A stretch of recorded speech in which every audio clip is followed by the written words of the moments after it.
Matš toimub amatöörreeglite järgi kehakaalus 72 kilogrammi, matši pikkus 3x3 minutit.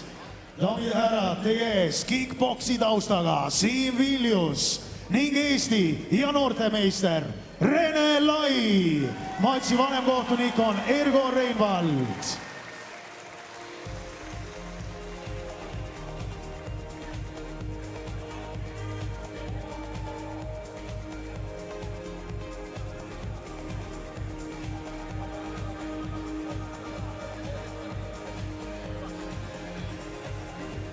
No nii, ka selle kohtumise kohtunikuks Ergo Reinvald, Siim Viljus ja Rene Lai kohtuvad.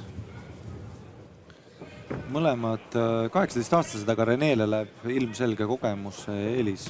Jah, aga Viljuse siru ulatus siin ja löögid on päris ohtlikud, et peab selle distantsi kokku võtma ja läheb siin maadlema ka, nagu mingil määral siin Englase klubi meestelt sageli võime oodata, et maadlus on tugev seal üldiselt. Nende peatreeneriks siis Ott Tõnissaar.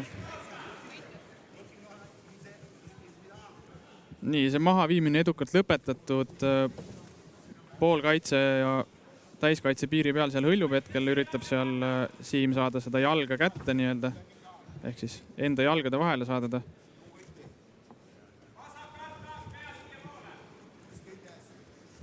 Nii, üritab nüüd lõpuni mööduda. Seal seina ääres on natukene omad riskid nii-öelda, et saab sealt potentsiaalselt silda panna ka.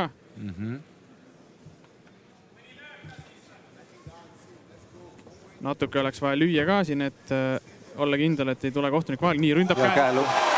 Käsi on üsna sirge ka. Sirge ja patsutas jälle. Siit väga kiire töö.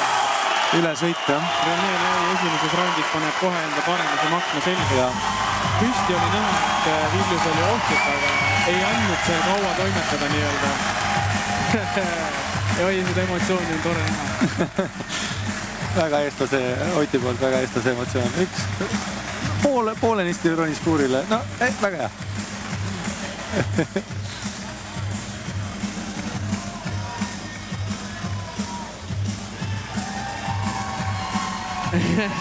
Ott vanade trikkidega teeb õpilasele väikse heite ka veel.